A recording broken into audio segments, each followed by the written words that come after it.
Bauskas Tautas nama izstāžu zālē šodien centrālo vietu ieņēmuši grāmatu galdi. Piedāvājuma klāsts ir visai plašs un netrūkst arī interesentu.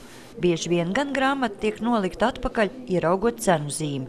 Tirgotāji stāsta, ka joprojām liela interese ir par dažādu žanru grāmatām, tomēr nopirktas parasti tiek mazākās un lētākās.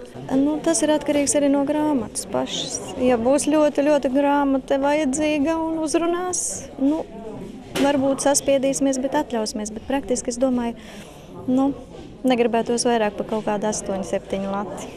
Lai grāmatu cena būtu maciņiem draudzīgāka, tiek meklētas dažādas iespējas.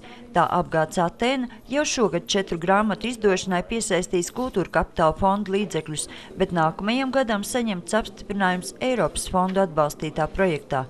Tomēr izdevēju centienus atkal atceļot samazināto pievienotās vērtības likmi var sagraut politiķi, no kuru kļūdām daudzas izdevniecības tā īsti nav atapušās vēl līdz šim brīdim. Tas sekas, ja tas tiks realizēts nākamajā gadā, tad būs ļoti bēdīgs. Un tas galvenais ir tas, ka nevis būs dārgas vai lētas grāmatas, bet grāmatas latviešu valodā vienkārši būs arvien mazāk.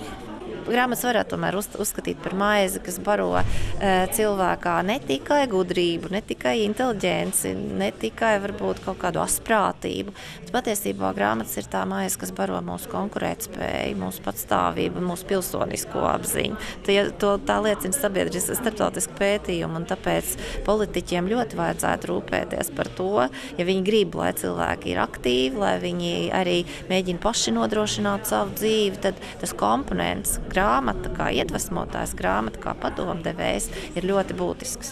Pareizais ir pareizais, jo nekad jau nav tā, ka visi domā vienā.